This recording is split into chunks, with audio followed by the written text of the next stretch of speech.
No snake oil. No Russian Facebook ads. Just vibes. This is Vibes Only, the podcast that checks the vibes of American politics every week.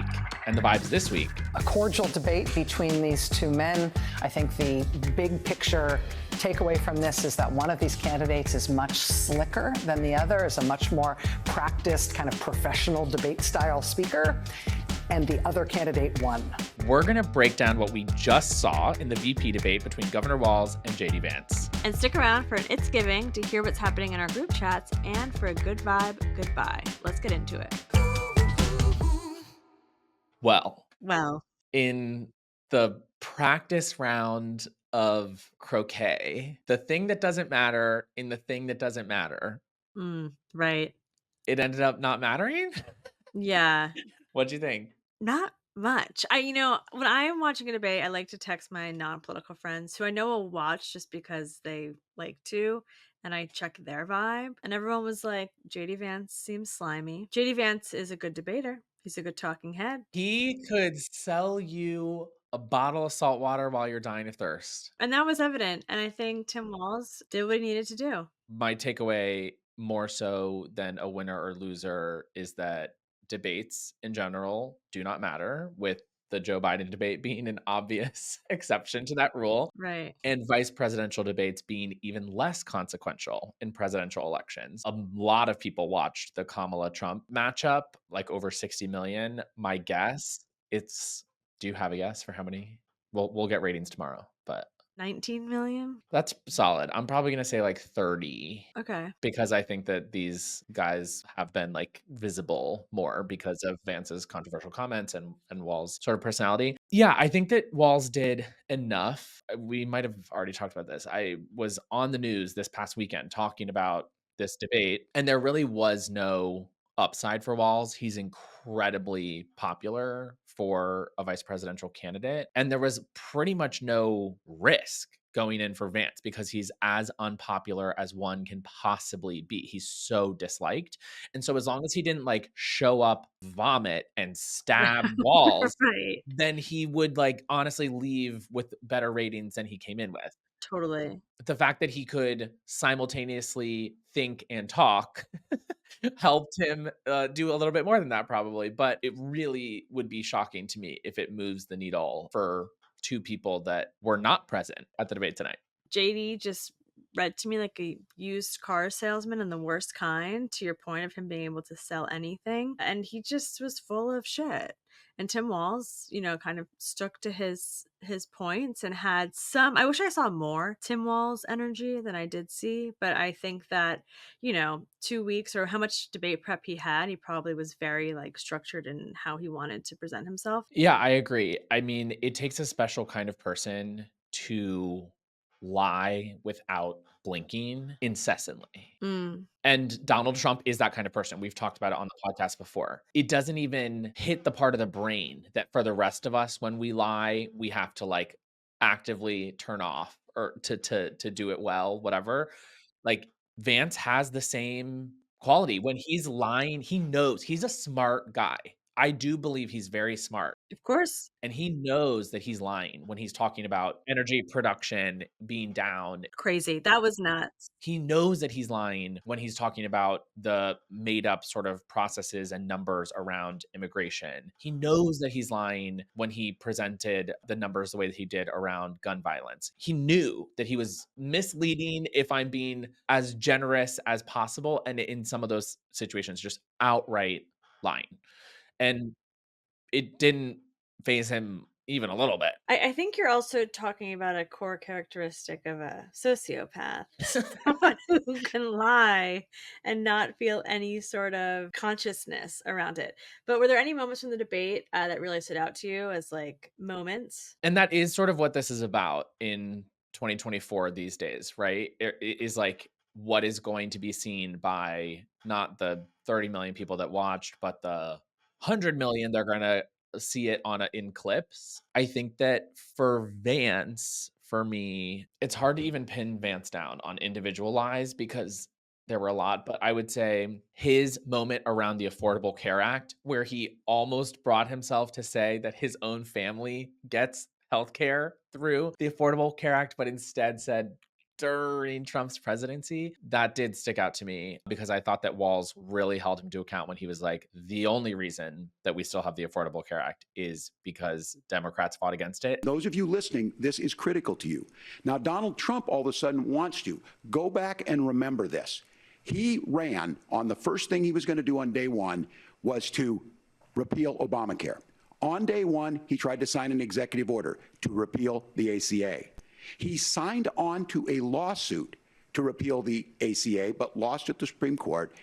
And he would have repealed the ACA had it not been for the courage of John McCain to save that bill. That iconic thumbs down to prevent Trump from ripping it away. What about you? Well, so I clocked when JD Vance, I don't know if you did also, because didn't you go to Catholic school? Yep, Yeah, when he was like, Christ have mercy. Did you hear that? I did. I saw what he was trying to do. He was trying to give a hat tip to the Christians watching. And then Tim Walz one-upped him by quoting the Bible. So I like to keep tabs on how these politicians are trying to talk about religion in a either a totally alternative and conservative way or a more human way. It was an interesting dynamic that both of them were incentivized to agree with each other a lot. Yeah. I think that like maybe that's part of both of their like non-political natures. Like they're both Midwestern. Like I identify they're just like sort of agreeable people potentially, but more so I think Vance came in knowing that he had to like act like a normal person. He had to like play this role of like non-podcast childless cat ladies, women over 50 only exist to rear other people's children, like the creepy weird guy that he has been for the last 3 years in his guy liner in these podcast Zoom rooms, he's trying to distance himself from. And so he came in trying to be like, hey, I can get along. I'm a smart guy. You know what I mean? And he was like going to try to present himself as not this like dour, angry, who's the guy that we always see screaming at reporters. We saw it a little bit though when Oh, he oh. got shut up by the moderators and then he started shaking. You could see it. It was like he was like, "Oh my god, women are trying to stop me from talking." And he like lost his cool a little bit. The rules were that you guys weren't going to fact check. I do want to see, I want someone to like put together a clip. Do you remember from Scary Movie 3? Oh, classic. It's classic with the state trooper's hat getting bigger and bigger and bigger every I time don't remember they that cut back to the specific. hat. And that is these Republicans when it comes to the number of undocumented immigrants that they say are in the country, where it started at the beginning of the cycle at like 10 million. And then mid cycle, they were like, there's 15 million of them. And then at the first debate, Trump said there were 20 million and said it was more than the population of New York. And then in this debate, JD Vance said there's 25 million. Out of frame. And I'm Out like, of frame. wait, what is going on? They just like have to scare you more and more and more and more and more. Like literally by election day, we might have like a 50% illegal immigrant population in the United States. Insanity. It's crazy. That was the one thing that did worry about me, and then maybe we can talk about some of the issue stuff a little bit, was that because he is such a smooth talker and you have to have some grounding in the facts and reality to know that he's so full of shit and just spinning and using his Yale law degree and his debate skills to good use, that if you didn't know that, you might believe him and trust him because he's a good speaker. So that did worry me a little bit, but then I also, remembered that we can take him down on the internet like we have for the last 3 months, for from Never Trump guy to saying that women who don't have children are sociopaths. Like, okay, JD. Yeah, agreed. And I honestly think that the super slick, smooth talker routine doesn't play as well with the specific voters that Vance needs to be winning over. You know what shocked me? Tell me. When JD Vance was like, I'm 40. I was shocked to learn that he was 40 years old. I thought he was like 55. I was truly shocked. Yeah, he's stuffed a lot of evil into that beard. Like, you are too evil for 40. For hating the left and being part of this anti-DEI craze and all these made up things around wokeism and censorship, he loves to play identity politics. He's out here really working in his socioeconomic status, his wife who's a person of color, the ages of his like specific children. It's not saying those things because obviously those are very normal, innocuous things to talk about, but like it's the timing and the framing of when you use them to try to use it as a political weapon. That's what I think is icky about him, in addition to, everything else. Everything else, like how he became a politician, who funds him, his lack of backbone, his lack of moral compass. And we have to talk about Walz. We're not electing someone to be debater in chief. We're electing somebody who will be able to pull some Republicans into their office, sit them down, and get them to vote on a bipartisan gun bill or to save a healthcare bill that's in jeopardy or something like that. And that is what Tim Walz has shown he can do time and time again as governor. He had some really great moments. Probably my favorite of the night was, "We are pro-women, we are pro-freedom." Yes, agree. Going to respond on the pro-abortion piece of that. No, we're not. We're pro-women. We're pro-freedom to make your own choice. We know what the implications are to not be that. Women having miscarriages, women not getting the care, physicians feeling like they may be prosecuted for providing that care. I think that the whole repro section, he really crushed. He clearly feels so passionately about it, and he had the material at the ready. He understands the policy. He had the personal narratives to weave into it to understand the stakes of these issues.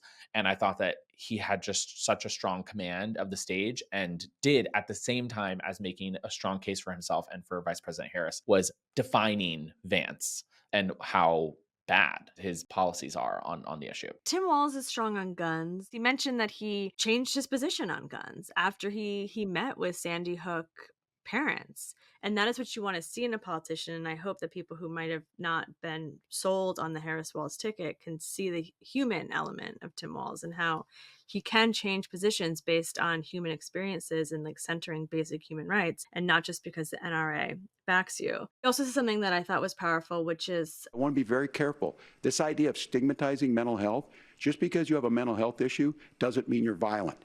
And I think what we end up doing is we start looking for a scapegoat. Sometimes it just is the guns. It's just the guns. And there are things that you can do about it. sometimes it's just the guns.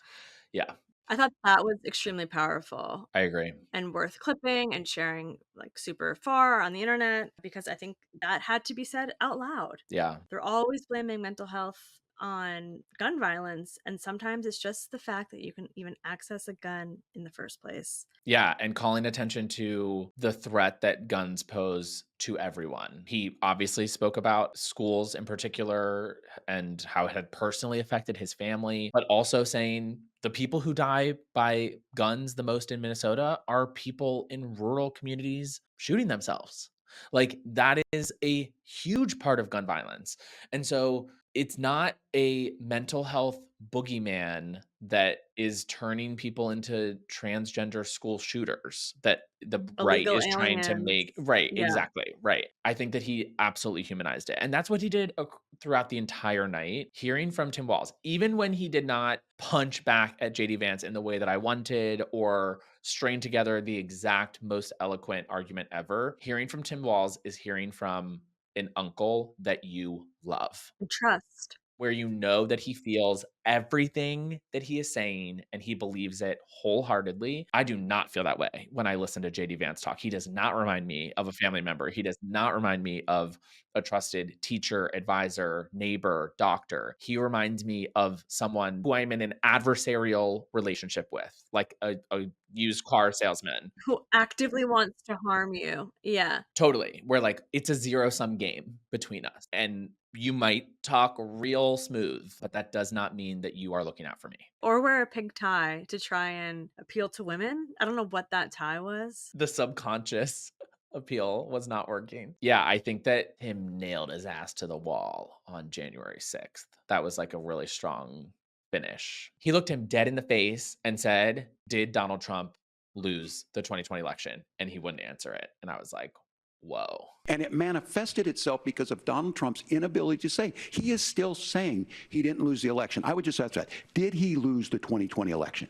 Tim, I'm focused on the future. Did Kamala Harris censor Americans from speaking their mind in the wake of the 2020 COVID situation? That is a damning non-answer. He then should have said, why does Donald Trump need a new vice president in the first place? No, he did. He literally said, when Mike Pence made that decision to certify that election, that's why Mike Pence isn't on this stage. Oh, I missed that. He went there, which I thought was really great. And JD Vance tried to paper over the whole thing like only a snake oil salesman can by throwing it back on Harris and Walz for quote unquote censorship. And then he tried to say that it was a peaceful transfer of power because Trump got onto a helicopter on January 20th and skipped the inauguration. That is not the peaceful transfer of power. The question is not, do we have to violently remove the former president from the White House? It's, is there violence in this process of electing a new leader and transitioning to that person? And there was, and people died and people were injured. And one of our most sacrosanct monuments to our democracy was violated in like unspeakable ways. Vandalized, yeah. We did not have a peaceful transfer of power. And so for him to get up there and try to defend it kind of is everything that at least a Politico should need to know where this guy is on a scale of loser to democracy defender. Yeah, I don't know how he goes to sleep at night. Spineless and with his baby monitor on silent. Oh, right, because he doesn't care about that. It's giving. Well, if we didn't get enough JD Vance from the debate, we also have more footage that's come out this week showing just how unhinged he really is. Right, there's just these basic cadences of life that I think are really powerful and really, really valuable when you have kids in your life. And the fact that so many people, especially in America's leadership class, just don't have that in their lives, I worry that it makes people more sociopathic and ultimately our whole country a little bit less less mentally stable. And of course, you talk about going on Twitter. Final point I'll make is you go on Twitter and almost always the people who are most deranged and most psychotic are people who don't have kids at home. He looks like he's in a ska band. Well, that's his guy liner, Brian. It's a lot. Don't attack his guy liner. I just wish he would embrace it a little bit more. Wow, it's giving drinking the Kool-Aid, because if you think that you know who anybody is on Twitter, you're giving like boomer, like silent generation, like you're looking at bots. Like, what are you talking about? You're not actually talking to a human being. It's also like, no offense to all of my friends who have children, but having children does not make you more mentally stable. It probably makes you less mentally stable because kids and children, infants, toddlers are out of control, unhinged little humans. The whole argument from Vance and the far right that people who don't have kids are not invested in our country or the future in general very much echoes to me the argument from the Christian right, that if you're not Christian, you have no moral compass, that if you didn't have the Bible, that you would just go around murdering and raping people. And it's such a deep egocentrism. Oh, totally. To not be able to see how other people could see the world differently and like behave from a different code of ethics is mind-blowing to me. And there's like complete erasure of like all of the horrible individuals who have children, who do horrible things to children or are criminals. They live in their own reality and they refuse to look at any other circumstance or situation as being like morally good or true. And for that, they're full of shit. 100%. Kamala, however, she's ready to go again.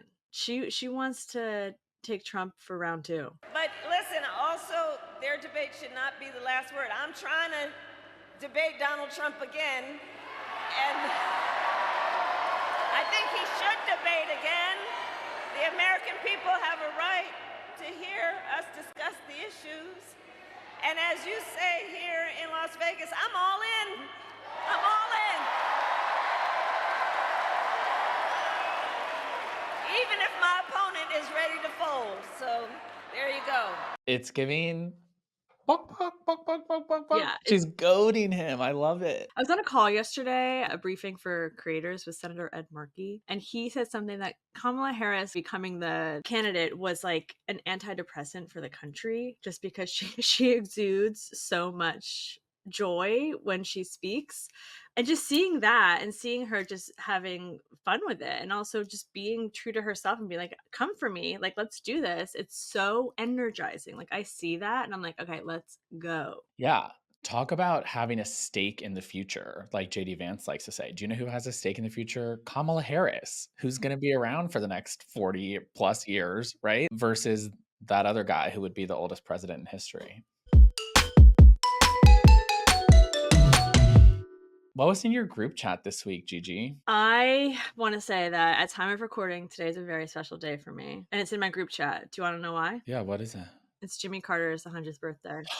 It's Jimmy Carter's 100th birthday. Happy birthday, JJ. We have JJ and Gigi. Yeah, happy birthday, Jimmy Carter. A great, great president. I'll say my prayers for him to make it to the 15th when early voting starts. Can you imagine if Jimmy Carter's last act was illegally casting a ballot while dead? Don't say that. So Jimmy Carter, check your voter registration. You have till October 7th.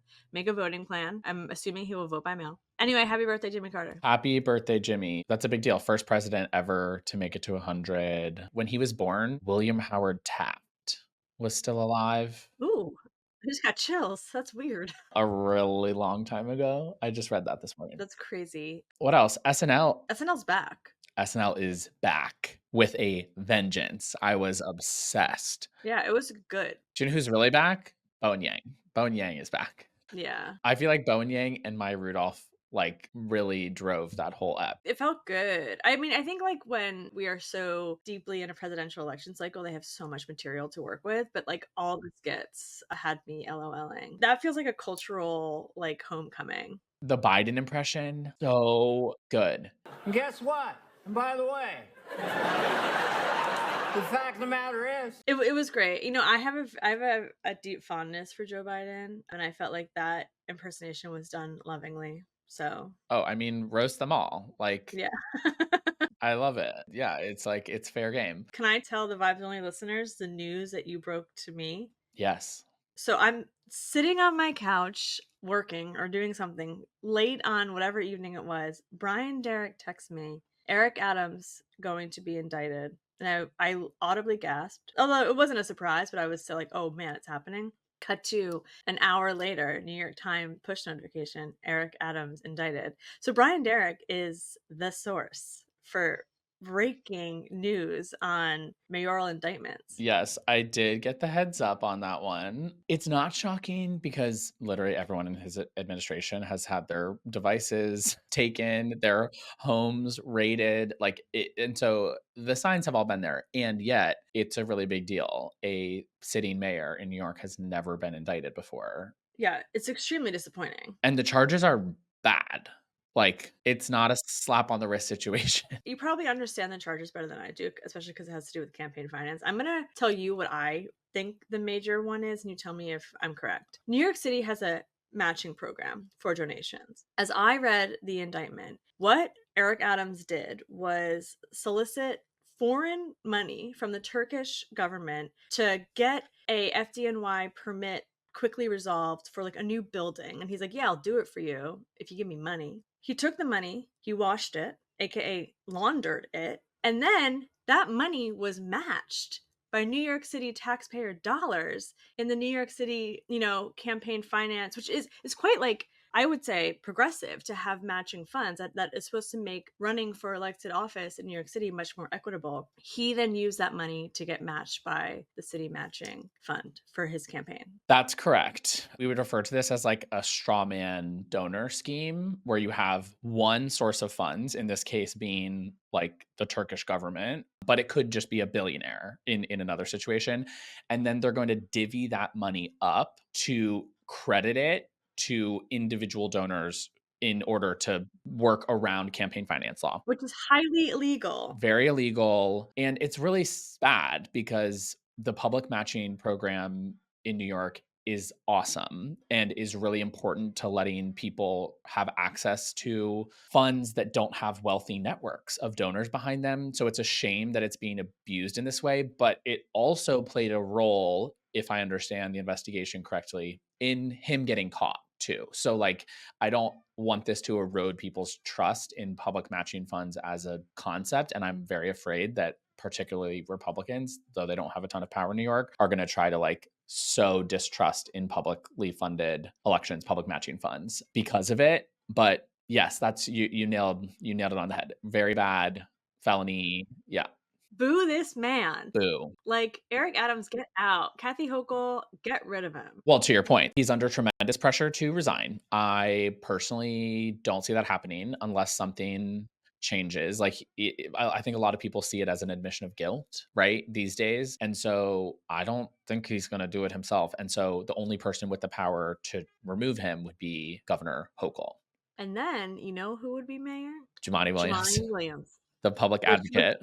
Would be iconic. We would have the most progressive mayor in the history of New York City. Yeah. And then there would be a special election within 90 days. Ooh, 90 days? Yep. There'd be like a sprint special. Like a snap mayoral election? Yep. And then you know who's running. Either way, you know who's running.